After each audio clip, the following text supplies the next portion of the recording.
sa katabi mo, it's not an accident. Kaya ka ngayong gabi.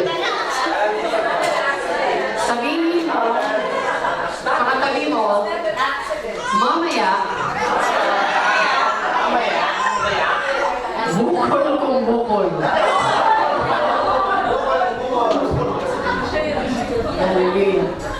Okay,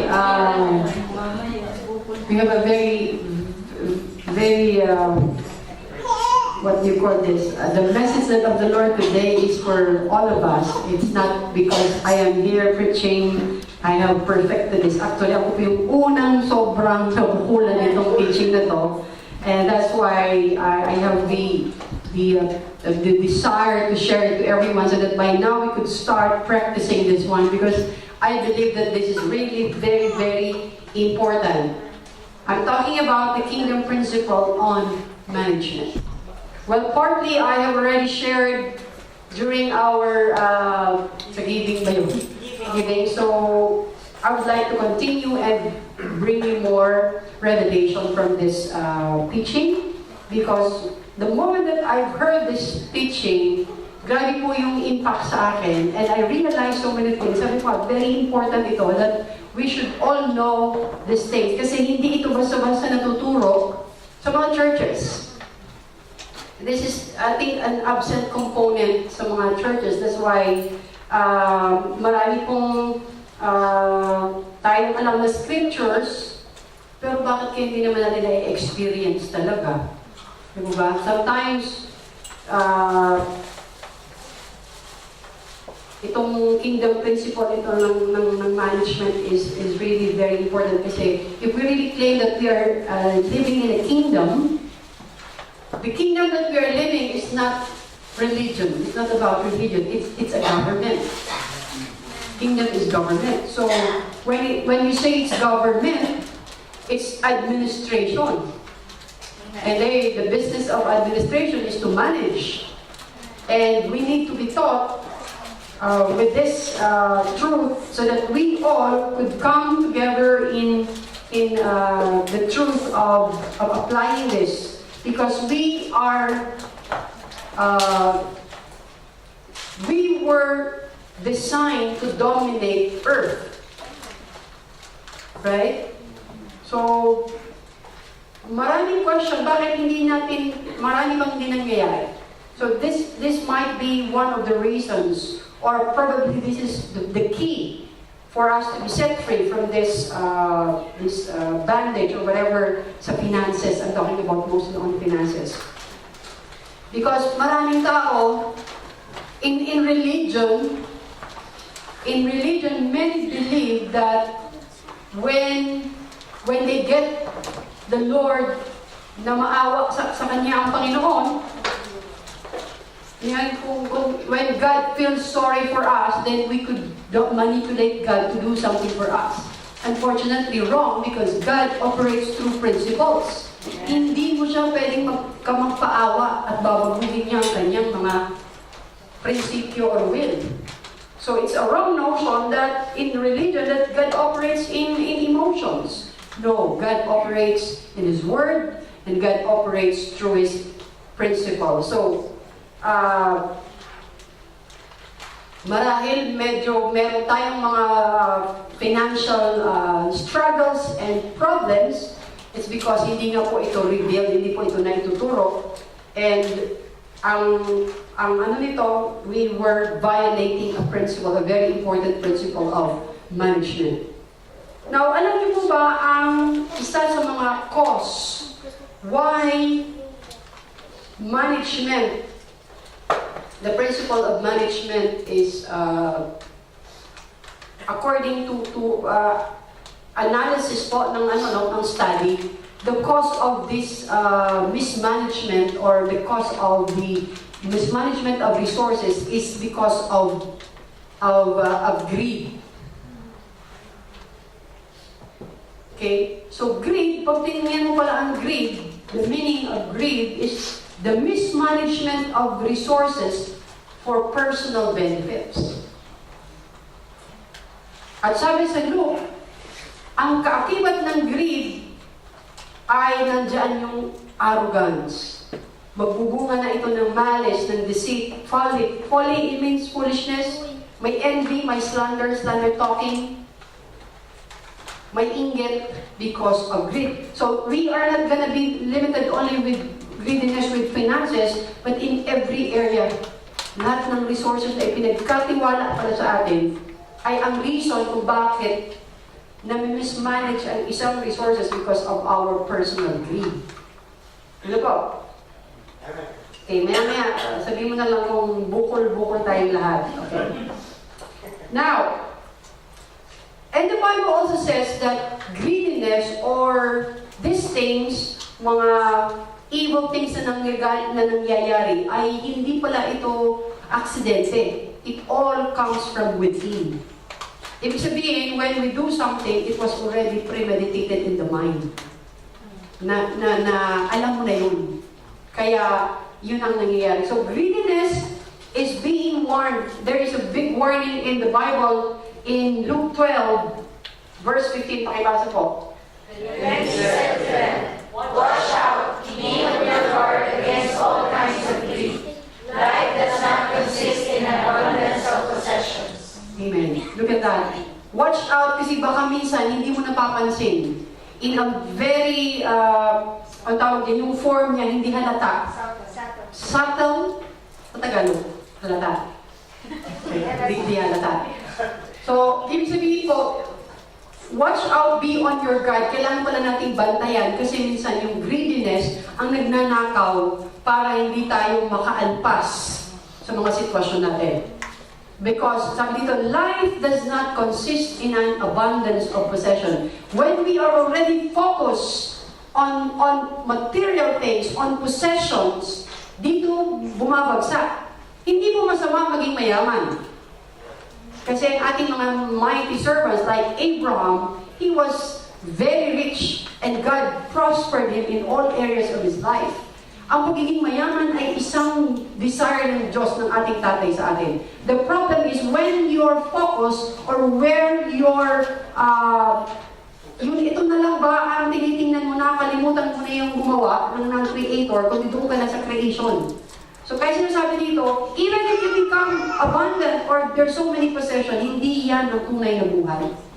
But of course, we need to balance it. Kasi bakit hindi rin tayo nakukuha itong abundance ito? Because there's something na yan naniniglect natin. So let us study this parable. There's one parable in the Bible here about the righteous steward and the unjust steward. You can find it in Luke chapter 16 ba yun? Yeah, it's in 16. But before that, let me define to you what a steward means.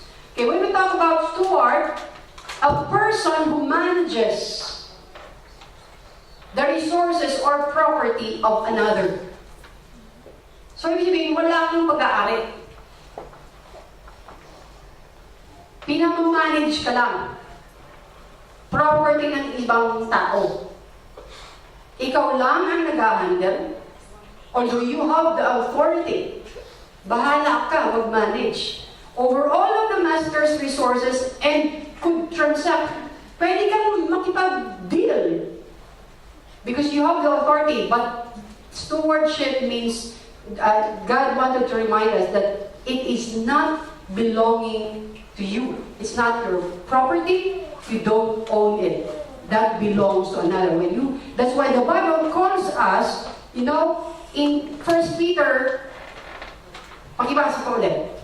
As each one has received a gift, minister it to one another, as good stewards of the manifold grace of God. Look at this. As each one has received a gift.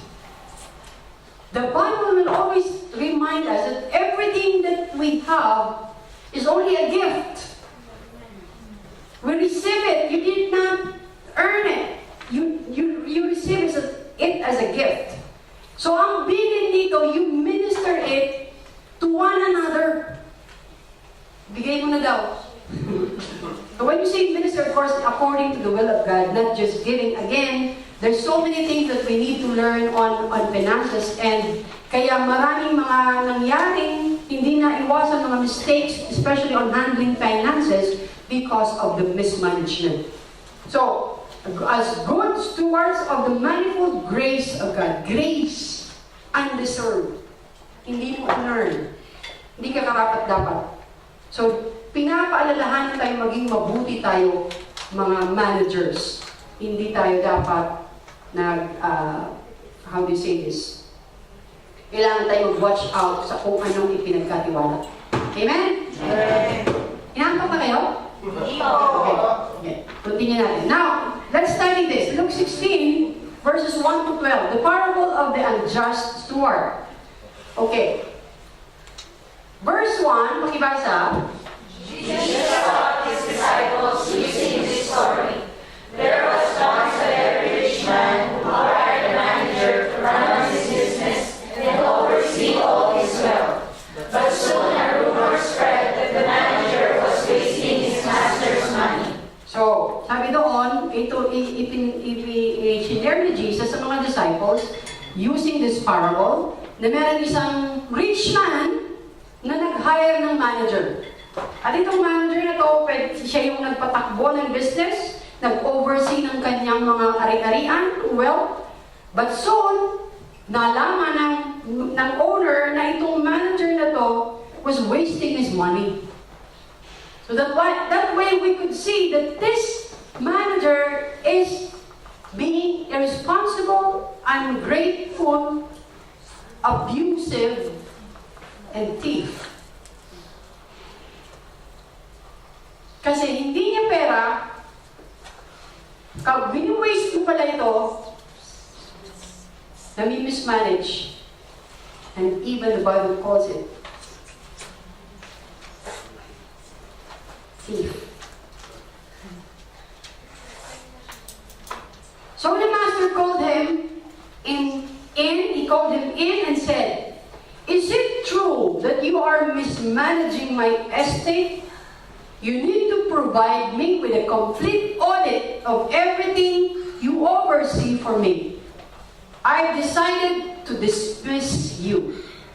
By the way, remember that a parable is always a story in the physical, which has a meaning on the spiritual realm. Ibig sabihin, kwento ito, pero meron itong ibig sabihin sa spiritual. Okay. So ngayon, sabi ng manager, sabi ng may-ari, totoo ba na minismanage mo ang mga ari-arian ko? Kailangan mo ngayon ng account. And then you are dismissed. Verse 3, the manager thought, sinabi niya, now what am I going to do? I'm finished here. Tapos na siya. I can't hide what I've done. Ay nabuking na. And I'm too proud to beg to get my job back. O, isa pang prideful eh. Hindi magmakaawa, hindi kausapin, kundi ayaw makipag-usap. I'm too proud to beg to get my job back. Minsan, may mga pagkakataon na dahil sa pride, sana hindi ka pa natanggal. Diba? Pero dahil rebellious, dahil prideful, hindi ako doon nakipag-usap. Lalo kang nawala ng trabaho. Minsan, kailangan din po natin balansehin. Kung kailan magpakumbaba, kung kailan dapat alam natin, kung kailan tayo makikipag-usap, or kailan tayo what they call is, paninindigan. So, okay. Now, verse 4, sabi nung manager, I have an idea. Ano na to eh? Medyo tawag na sa kanya ay, anong tawag doon? Sa Tagalog? Tuso. Wais. I have an idea that will secure my future. Sabi ng manager. Manipulator, yeah. It will win me favor and secure friends who can take care of me and help me when I get fired. Naintindihan niyo? Yung inisip niya, aha, may idea ko. May gagawin ako ngayon para ma-dismiss man ako, o hindi man ako mawalan man ako ng trabaho, sisiguraduhin ko may sasalo sa akin, or may mag-aalaga sa akin, or will take care of me and help me.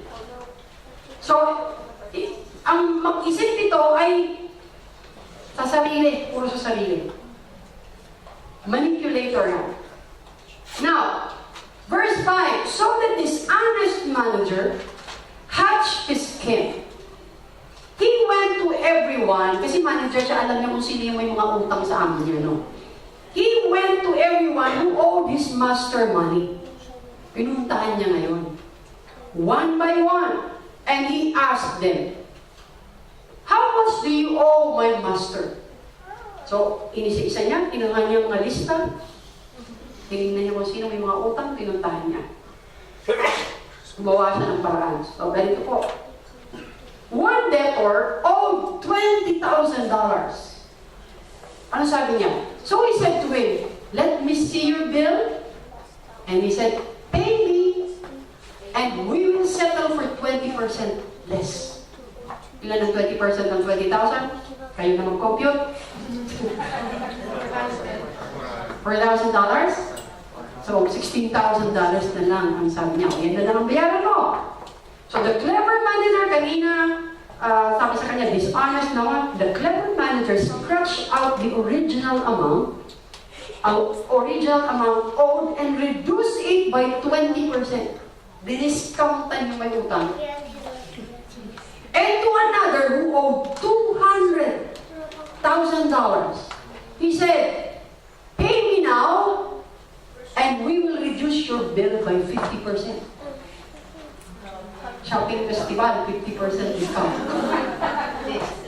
50% manager, or we will reduce your bill by 50%. The manager scratched out the original amount owed and reduced it by half. Now, what happened? Lahat niya ngayon, binigyan ng discount. Ano mangyayari? May utang na loob na sa kanya. Yung mga diniscountan niya. Tama ba? Kasi ano iisip niya? Pag humingi na ako ng pabor sa kanila, hindi na ako maghihindian. Ganun, minsan po, pag ikaw ay nakakahingi ng pabor, hindi ka na makahindi. Hindi pwede, pinakain ako niyan.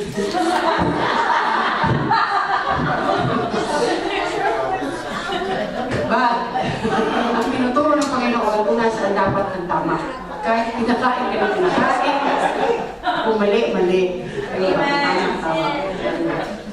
Kaya mahirap yung nagbibigay ng pabor eh. Tama.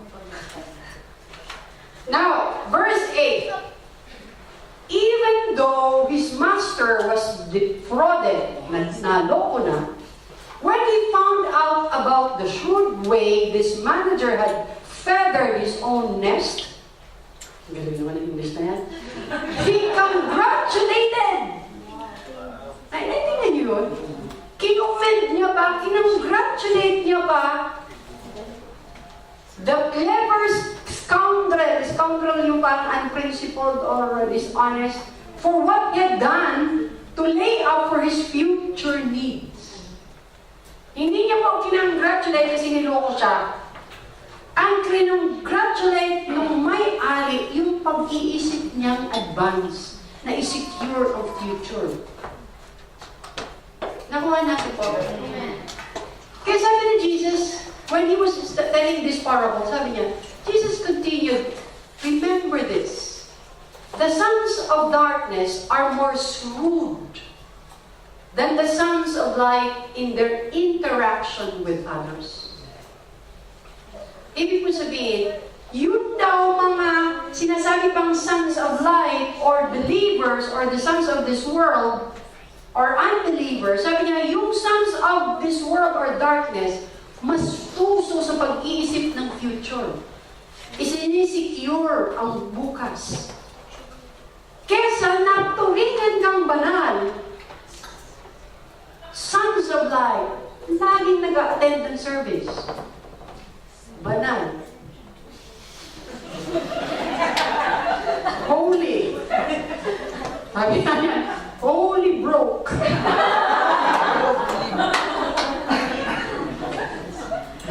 Bobo tayo lahat. Now, look. The sons of light or the believers, sabi ni Jesus, remember this. Yung mga sons of darkness, they are most good of thinking their future. While the sons of light na dapat tayo, mga believers, ay walang plano. Bara-bara. Hindi nag-iisip ng future. Ouch! Tama po ba? Binubuksan ng Panginoon ang ating mga isip.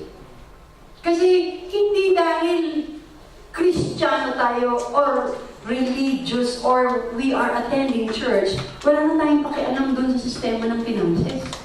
Mali. Brother, kasi pautangin mo na, brother. Wala pong masama sa pagpapahiram. Pero yung po ba ay may leading ka o ipinangutang mo para pautangin siya? Kasi brother or sister. So, ito po yung itinuturo. Sons of light, we are not really, how do you say this? Hindi tayo nag-iisip kasi nga, minsan iisip natin, ay, Kristiyano naman kasi. Pero pang itinuturo ng Panginoon ay dapat maging wise tayo sa pag-handle ng finances. Ilang minutes pa po ako.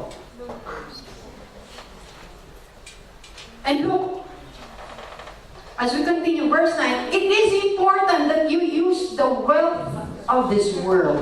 So, kanina sabi ang steward ay tagapag-alaga ka lang, tagapag-manage ka lang ng pera ng iba. Sabi niya, so it is important that you use the wealth of this world to demonstrate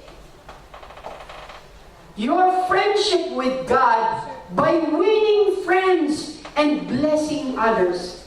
Kung yung pa namang pagpapakapi mo ay nasave yung tao, dapat lang. Pero kung nagbibitaw ka ng pera para ikaw ang sikat, mismanagement yun. Ikaw bida nun.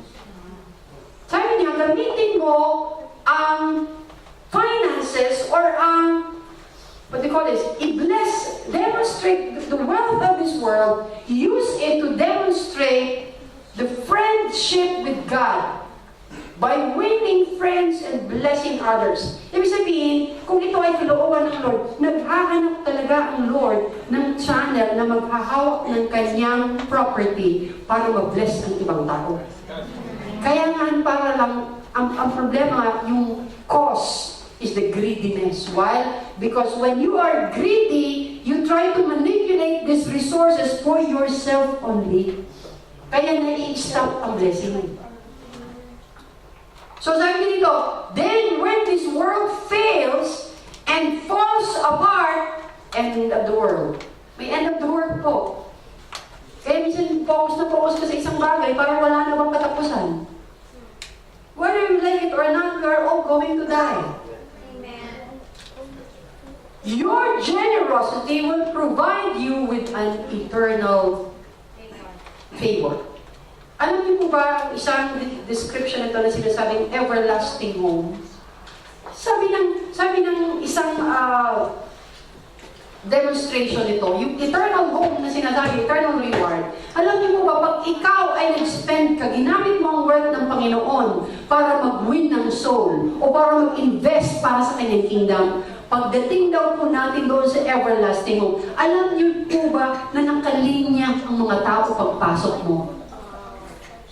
This is not a joke. This eternal reward na to ay sinasabing eternal when you come to the everlasting home. The people that you have won for the Lord.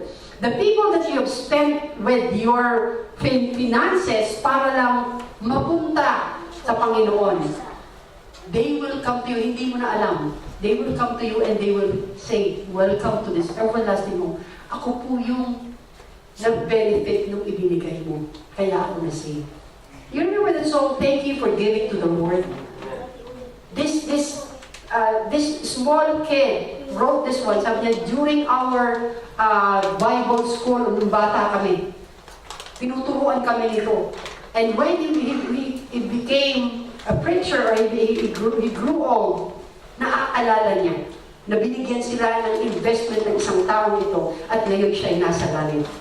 So, ibig sabihin po, yung lahat ng mga winning mo para sa Panginoon, You might not know their face anymore. You might not know where your money went. Kaya po, lagi tayong ini-encourage dito, pag merong bigayan para po sa gawain ng Panginoon, huwag kayong mag-aalala. Kasi maraming mga kaluluwa ang mapupuntahan nito. Now when we come to our everlasting home, these people will come to you, thank you for giving me the room. I was one of the beneficiaries. Akala lang natin yung physical na ginagawa natin ay walang spiritual na nangyayari. Meron po. Look at this. The one who manages the little he has been given with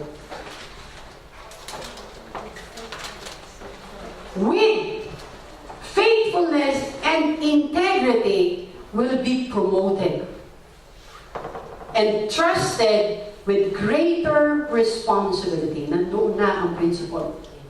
Bakit hindi ka mag-promote? Bakit lagi ka na lang? Lagi na lang. Sabi na, kung sa maliit na hindi mo kayang i-manage, paano kang bibigyan ng greater responsibility? Diba ba? Amen. Sabi niya, if the one who manages the little he has been given, so, tinetest pa lang ni Lord kung paano may i-handle yung maliit. Naghahanap ka pa ngayon ng malaki na hindi mo nga kayang i-manage faithfully yung sinasabi sa yung i-manage mo. I will go that later. I will go that there later. And greater response, but those who cheat with the little they have been given will not be considered trustworthy to receive more.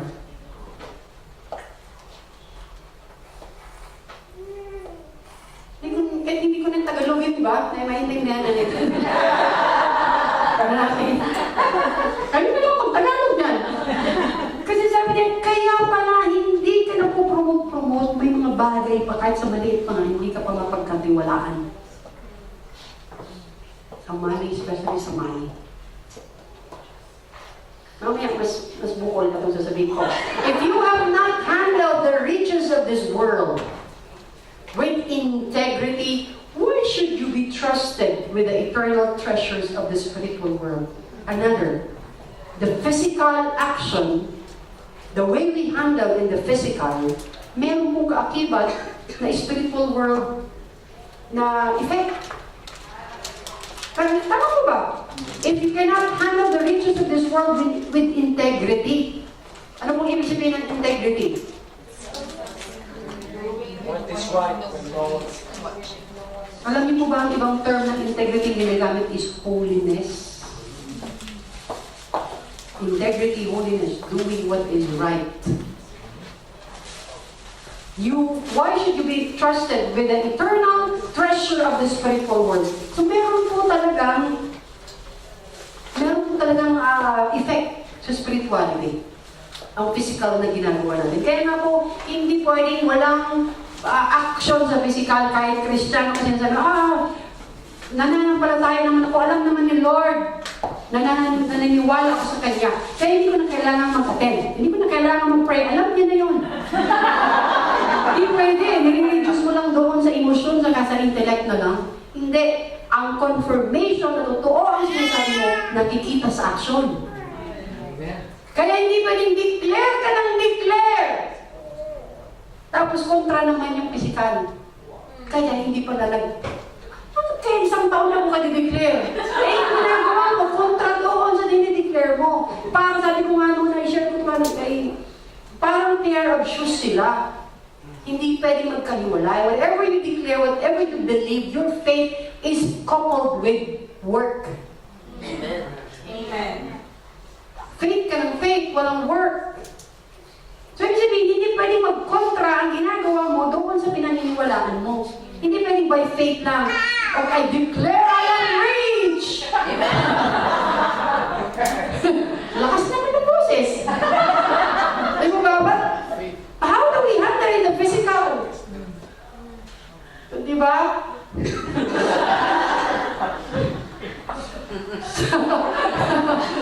Kayo, hindi?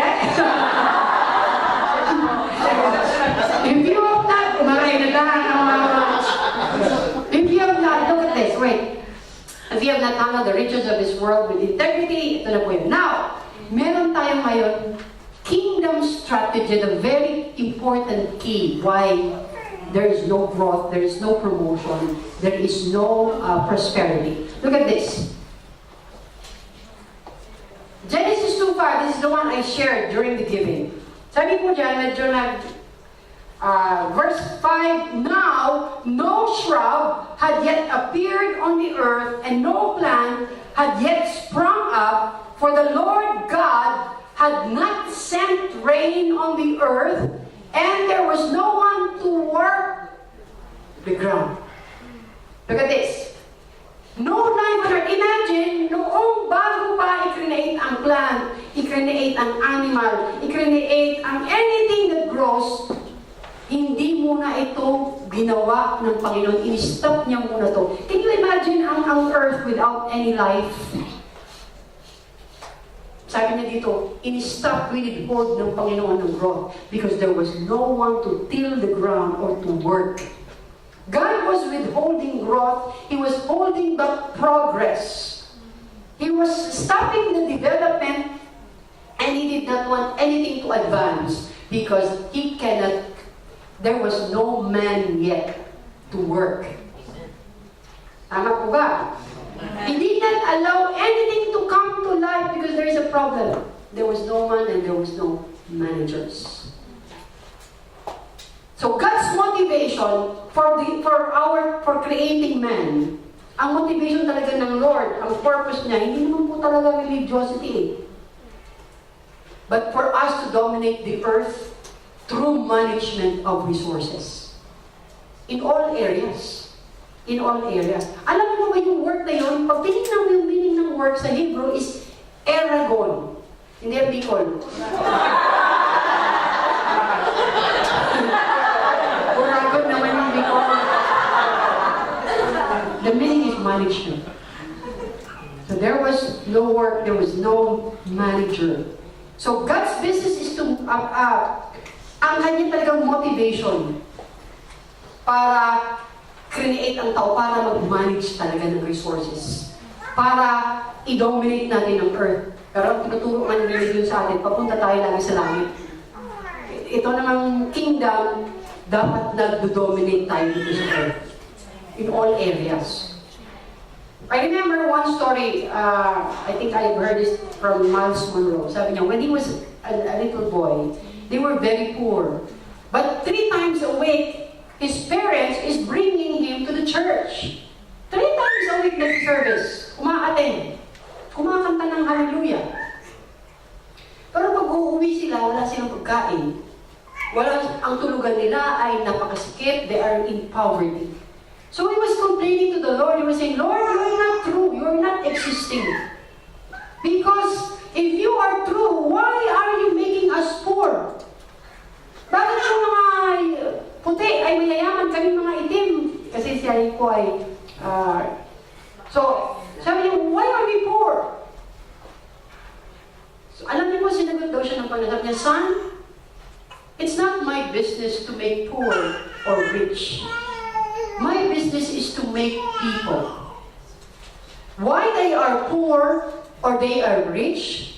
It's because they become poor depending on how they manage. Amen. Sabi na Diyos, hindi ko na business na gawin kang poor or rich. My business is to make people. Because from the beginning, he even, di ba sabi niya doon sa Romans 8, ano pa ba kung He has freely given His Son, is there anything yet na free na hindi niya ibibigay? Kung naipagkaloob niya nga, ipagkaloob niya ang kanyang anak para sa atin, meron pa ba siyang hindi ibibigay sa iyo kung yung kanyang bugtong na anak ibinigay na?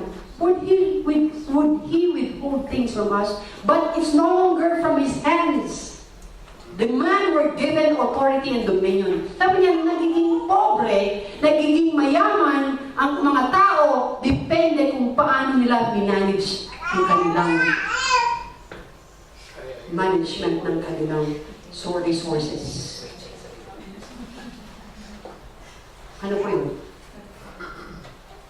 That's why the problem is that we are bad managers.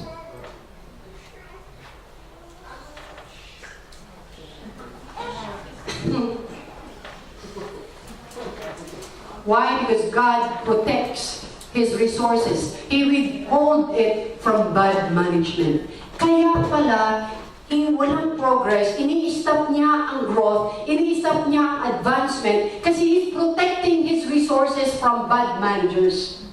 That's the key now. If we want to be prosperous, we really need to be, we need to learn how to manage the resources of God properly. It's a reminder for all of us. Wala pong exempted. All of us are guilty. Because it's not only in the finances, in all areas. Sabi ko nga, kahit yung nakakatawang example, ikaw ba pag naligo, hindi mo shampoo ginagamit mo?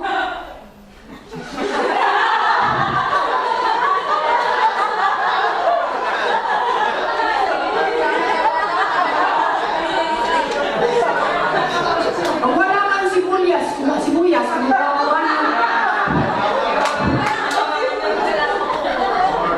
wala kang cooking oil, wala namang nakakita. These are already, God is already watching even in small details.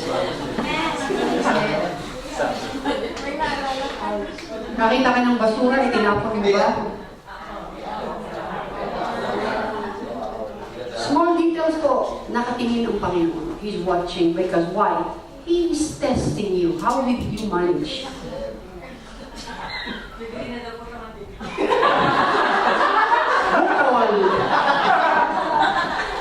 You know ba, even for this small, paano ka mag-park? Sinasakot mo ba, yung may mga sakyan lang, sinasakot mo ba yung katabi, wala kang pakialam, yung lampas, yung ano? These are already mismanagement. Hindi naman nakita ng pulis. One way. So, everything is being determined by our management. In all areas po. Sa ugali. Kaya nga po, ang good managers, ito po yung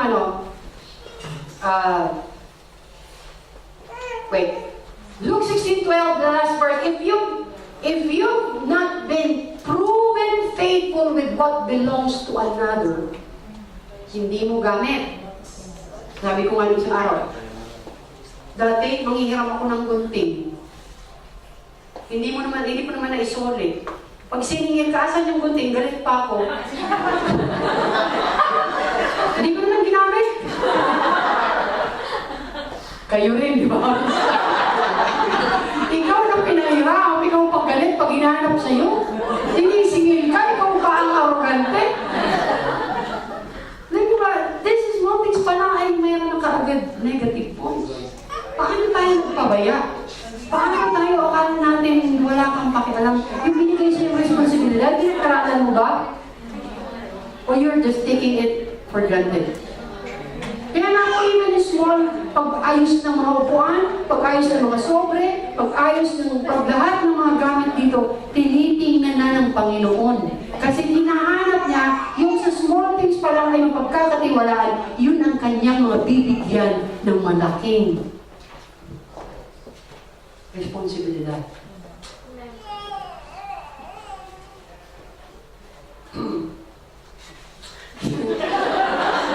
If you've not been proven faithful with what belongs to another, why should you be given wealth of your own? Binigyan ka ng 1,000, binigay mo ay 5 dirhams lang, tapos ngayon, hihingi ka ng 50,000, why? Hindi mo nga naibigay. Mismanagement.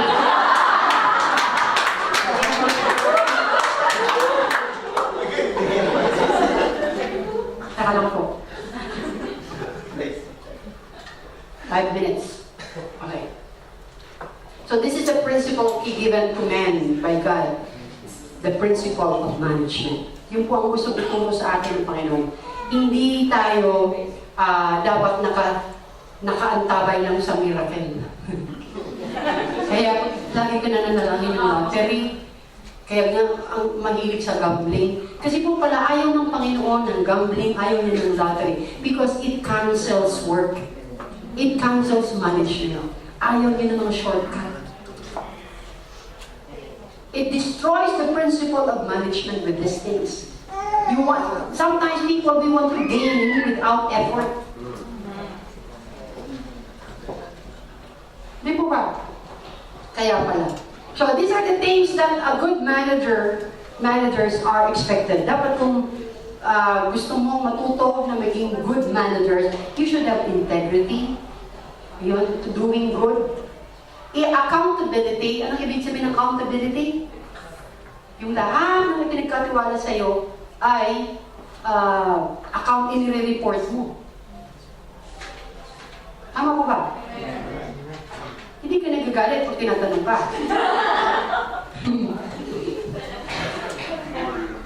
Honesty. Are you honest in everything? May discipline. Sabi ko nga doon sa pre-worship, ihingi ka na ng responsibilidad na malaki pag tayo mo nga, hindi mo pa matupi ang iyong pinagtulugan. Bukol. Diligent. Faithful. Alam niyo po ba yung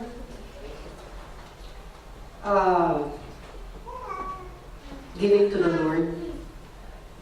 Kaya i-skip ko na to. Si Abraham, okay. So, ito po yung will ng Panginoon to give us His kingdom. Hindi niya nais maging pobre ang kanyang mga anak. But because we are citizens who belong to a kingdom, dapat yung standard talaga natin medyo naiiba. We are bound for higher standard. So, alam niyo po ba yung sinasabi kaninang faithfulness and diligence? Alam niyo po ba ang giving to the Lord? Ako mag-exhortation ako ng giving. Giving to the Lord is not about giving money to God.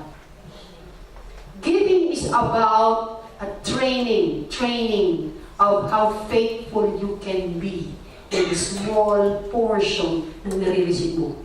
Remember that everything that we have is not ours. It was just given, a gift. Pinahandle lang sa'yo, manager ka lang. Hindi ka makabigay sa gawain ng Panginoon, pero kung makabili ka ng sapatos, ng bags, walang limit. Hindi naman pumasabi, pero kung hindi ka na, yung greediness ng personal agenda. Sabi niya po, giving or tithing or offering to the ministry of the Lord is about a test. Kung sinasabi ng Panginoon yung 10%, bibigyan kita ng 100%, 1,000, ibigay mo ang 100 para may magamit ang aking iglesia, ang aking church, sa paghayop, sa Hindi ko po ito libre, hindi po ba? Saan tayo kukuha ng pangrenta? Alam natin, natututo tayo, hindi-invest tayo sa Panginoon. Sabi nga kanina, there is a spiritual authority or a spiritual na nangyayari sa physical na ginagawa natin. Now, sabi niya, gusto mo bigyang pakita kung ang 10% nga hindi mo maibigay-bigay, kaya walang nangyayari sa 90% mo na uubos. Kasi yung 10% hindi mo pa ma-manage. Giving is just a test of your faithfulness to the Lord.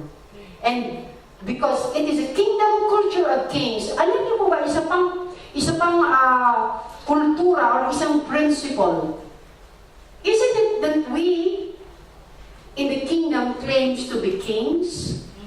Ano po ba? Sabi ng Bible, we are kings and priests. Sino dito mga kings? Amen! Sige nga, patingin nga ng kamay. Kung kings ka, tandaan mo yan yung tinaas mo Okay. Kingdom culture of kings, sa isang king po, ang kingdom, their glory is measured by their wealth or by their territory. Kaya nagkakaroon ng mga colonization, nag-take over sila ng mga territory. Because the more na nag-i-increase ang kanilang kayamanan, ang kanilang territory, the more na sikat silang king. Now, it is a culture by king. When they visit a king, when they heard of a king, they will O, makinig na po kayo dito. Yan din. Makinig daw tayo. The kings, when they visit a king, never na pumupunta ang hari sa isang hari na empty-handed. Kultura ngayon, kung ikaw gusto mong sikat ka, ang pagbibigay sa king ay hindi po ito about anything, but it's because of competition. The king brings a gift to another king to outgive that king. Ano yung ibig sabihin ng outgive?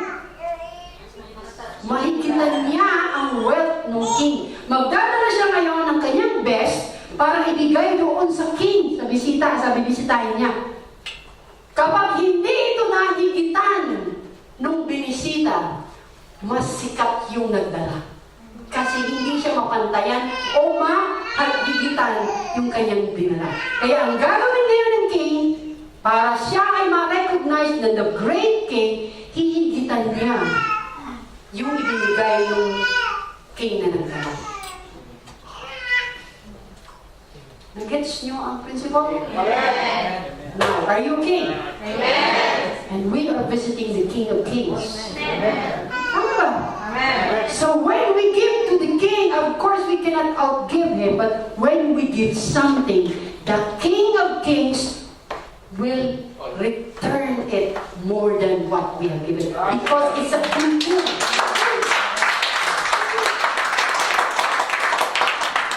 Kaya kung 10 dirhams ang binigay mo, tama lang ang 15. Sobra na yan sa 10, di ba? Para lang yung tumaya, hindi po dahil sa tumataya ka para ibalik. No, it's because of the kingdom culture of kings. Amen. The king that you have given present will always outgive. How much more ang ating hari ng mga hari? The Lord that we are worshiping is the King of all kings. And we are the small kings. Kaya nga po, King of Kings. Amen. Kaya kultura, dapat pala, pag pumupunta ka sa hari, nagbibisita, hindi pwedeng hindi ka magdala. Because it is a culture. At do not expect the king to give you kung wala ka namang iniregalo. At una-una, huwag kang magsasabing king ka. King coin. Di ba? How could you claim that you are kings when you don't even give to the King of Kings? Or when you visit the king? We cannot. Di ba? So, what's the 5 minutes na lang po. To end this one, to close this, look at this. He is the one who provides the seed. Ibig sabihin po, huwag kang mag-alala kasi ang Lord nagpo-provide naman ng pagbigay. Kung pinag-usapan natin, sabi niya doon sa 1 Corinthians, now may He supply seed. Ibig sabihin po ng supply, siya yung nagbibigay ng pang-tanim mo to the sower and bread for food. Iba yung pang-tanim mo sa ministry, iba yung pagkain mo. Tama po ba? Amen. He who supplies the seed to the sower, nagsusupply siya ng pangtanim, nagsusupply siya ng pangbigay sa ministry, at nagsusupply siya ng pangkain mo, pang-personal mo. Supply and multiply the seed, bread for food. Supply and multiply the seed you have sown. Pangako ng Panginoon. When you give, He will multiply it. He supplies and multiply the seed you have sown and increase the fruits of your righteousness. Ang problema, yung sowing mo na pang-sow, yung seed mo na pang-sow, kinain mo. Hindi yung bread, hindi yung seed ko, iin. Iba ang para sa gawain ng Panginoon, iba ang ibinibigay niya para sa gawain. Kaya hindi mo pwedeng sabihin, wala kang pangbigay. Kinain mo kasi.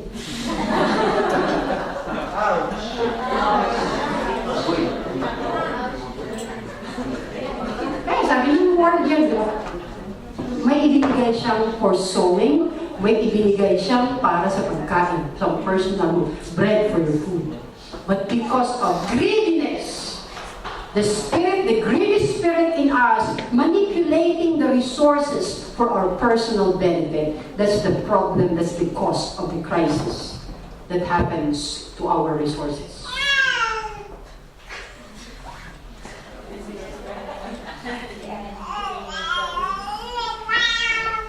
While you are enriched in everything for all liberality which causes thanksgiving to us. Alam niyo po ba, whenever you sow, whenever you use the seed for sowing, ay napunta sa tamang ministry, may mga taong nagpapasalamat because of what you have done. Amen. There are thanksgiving through us to God. Ipinagpipray ka, pinasasalamatan ka, even pangako kanina, when you come to the eternal, everlasting home, these people will give you recognition. Salamat sa pagbigay mo. Isa akong kaluluwag na ligtas dahil sa iyong binigay. And to close this, close na pala.